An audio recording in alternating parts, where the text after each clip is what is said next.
नमस्कार, एक बार फिर आप सभी का द वायर बुलेटिन में स्वागत है। मैं हूं ऋतु तोमर और चलिए खबरों की शुरुआत सबसे पहले सुर्खियों से। कोरोना वैक्सीन लगने के 10 दिन बाद वॉलंटियर की मौत, भारत बायोटेक ने दी सफाई। देश में कोविड-19 टीकाकरण अभियान 16 जनवरी से शुरू होगा। हाथरस गैंगरेप मामले में पीड़िता की पहचान उजागर करने पर हाईकोर्ट ने दिल्ली पुलिस और फेसबुक ट्विटर को नोटिस भेजा। अमेरिकी प्रतिनिधि सभा की अध्यक्ष नैन्सी पेलोसी ने कहा, अगर ट्रंप ने तत्काल इस्तीफा नहीं दिया तो उनके खिलाफ महाभियोग लाया जाएगा। और अब खबरें विस्तार से। मध्य प्रदेश की राजधानी भोपाल में कोरोना वायरस का टीका कोवैक्सीन लगाए जाने के बाद 45 साल के एक व्यक्ति की मौत का मामला सामने आया है। उन्हें ये टीका भोपाल के पीपुल्स मेडिकल कॉलेज में लगाया गया। कोवैक्सीन भारत बायोटेक और आईसीएमआर द्वारा बनाई गई स्वदेशी कोरोना वैक्सीन है, जिसका फाइनल ट्रायल बीते 7 जनवरी को पूरा हुआ। मृतक की पहचान दीपक मरावी के रूप में की गई है। हालांकि उनकी मौत 21 दिसंबर को ही हो गई थी, लेकिन इसकी जानकारी बीते 8 जनवरी को सार्वजनिक की गई।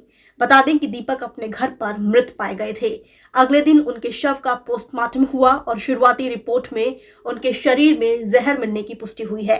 हालांकि मौत कोवैक्सीन का टीका लगवाने से हुई या फिर किसी अन्य कारण से, इसकी पुष्टि पोस्टमार्टम की फाइनल रिपोर्ट आने के बाद ही होगी। और अब इस पूरे मामले पर भारत बायोटेक ने अपनी सफाई दी है। कंपनी का कहना है कि वैक्सीन ट्रायल के लिए वॉलंटियर को सभी नियमों और शर्तों की जानकारी दी गई थी। इतना ही नहीं, वैक्सीन का डोज देने के बाद अगले 7 दिनों तक उसका हालचाल लिया गया था। इस दौरान उसमें किसी भी तरह के प्रतिकूल लक्षण नहीं पाए गए थे। आपको बता दें कि 12 दिसंबर को कोरोना वैक्सीन के तीसरे चरण के ट्रायल के दौरान टीका लगवाने वाले एक वॉलंटियर की 10 दिन बाद मौत हो गई। और बढ़ते हैं अगली खबर की तरफ। पिछले 1 साल से दुनिया भर में तबाही मचाने वाले कोविड-19 के खिलाफ टीकाकरण अभियान शुरू करने के लिए भारत ने सभी तैयारियां पूरी कर ली हैं और अब 16 जनवरी से देश भर में इसकी शुरुआत होने जा रही है। केंद्र सरकार ने शनिवार को इस संदर्भ में प्रेस विज्ञप्ति जारी कर इसकी अधिसूचना जारी की। कोविड-19 टीकाकरण की शुरुआत में स्वास्थ्य कर्मियों और फ्रंटलाइन वॉरियर्स को प्राथमिकता दी जाएगी, जिनकी संख्या तकरीबन 3 करोड़ है। इसके बाद 50 साल से अधिक उम्र और 50 साल से कम उम्र के समूह को प्राथमिकता दी जाएगी, जिनकी संख्या तकरीबन 27 करोड़ है। सरकार ने टीकाकरण अभियान लोहड़ी, मकर संक्रांति, पोंगल, माघ, बिहू समेत अन्य त्योहारों के ठीक बाद शुरू करने की योजना बनाई है। टीकाकरण अभियान से पहले प्रधानमंत्री नरेंद्र मोदी ने देश में कोविड-19 की स्थिति की समीक्षा के साथ ही कोविड टीकाकरण के लिए राज्यों और केंद्र शासित प्रदेशों की तैयारियों की समीक्षा के लिए एक उच्च स्तरीय बैठक की अध्यक्षता भी की। बता दें कि डीजीसीआई ने हाल ही में सीरम इंस्टीट्यूट ऑफ इंडिया द्वारा निर्मित ऑक्सफोर्ड के कोविड-19 के टीके कोविशील्ड और भारत बायोटेक के टीके कोवैक्सीन के देश में सीमित आपात इस्तेमाल को मंजूरी दी थी। और अब रुक करते हैं हमारी अगली खबर की तरफ। दिल्ली हाईकोर्ट ने हाथरस गैंगरेप पीड़िता की पहचान उजागर करने के लिए दिल्ली पुलिस, फेसबुक, ट्विटर और विभिन्न मीडिया प्रकाशनों को नोटिस जारी किए हैं। चीफ जस्टिस डीएन पटेल और जस्टिस ज्योति सिंह की पीठ ने पीड़िता की पहचान उजागर करने वालों के खिलाफ एफआईआर दर्ज करने की मांग वाली याचिका पर सुनवाई करते हुए ये नोटिस जारी किए गए हैं। ये नोटिस दरअसल iDiva.com, News 18, Dainik Jagran, UNI, Dalit Camera, BuzzFeed, YouTube, the Millennium Post, the Citizen आदि को जारी किए गए हैं और इनसे जवाब मांगा गया है। बता दें कि याचिकाकर्ता मनन नरूला ने इस याचिका में आरोप लगाया है कि आईपीसी की धारा 228A का उल्लंघन हुआ है और इसका उल्लंघन करने वालों के खिलाफ दिल्ली पुलिस ने किसी तरह की कोई भी कार्रवाई नहीं की।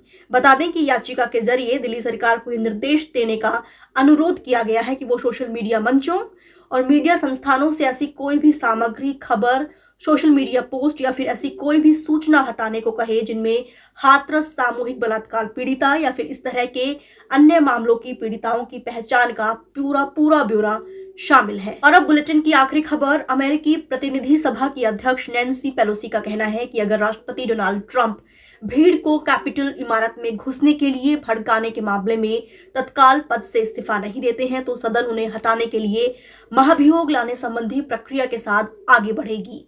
बता दें कि जो बाइडेन 20 जनवरी को राष्ट्रपति पद की शपथ लेंगे। पेलोसी और डेमोक्रेट नेता ये मानते हैं कि बुधवार को कैपिटल बिल्डिंग में ट्रंप के समर्थकों के घुसने की घटना के बाद ट्रंप को तत्काल पद से हटाया जाना चाहिए। पेलोसी ने कहा कि सदस्य उम्मीद करते हैं कि ट्रंप तत्काल इस्तीफा दे देंगे, लेकिन अगर वो ऐसा नहीं करते हैं तो मैंने रूल्स कमेटी को निर्देश दिया है कि वो सांसद जेमी रस्कीन के 25वें संशोधन और महाभियोग के प्रस्ताव के साथ आगे बढ़े। हाउस डेमोक्रेटिक कॉकस की इस मुद्दे पर घंटों चली बातचीत के बाद उन्होंने कहा कि नियम के अनुसार सदन सभी विकल्पों को सुरक्षित रखेगा, जिनमें 25वां संशोधन, महाभियोग का प्रस्ताव, महाभियोग के लिए विशेषाधिकार प्रस्ताव शामिल है।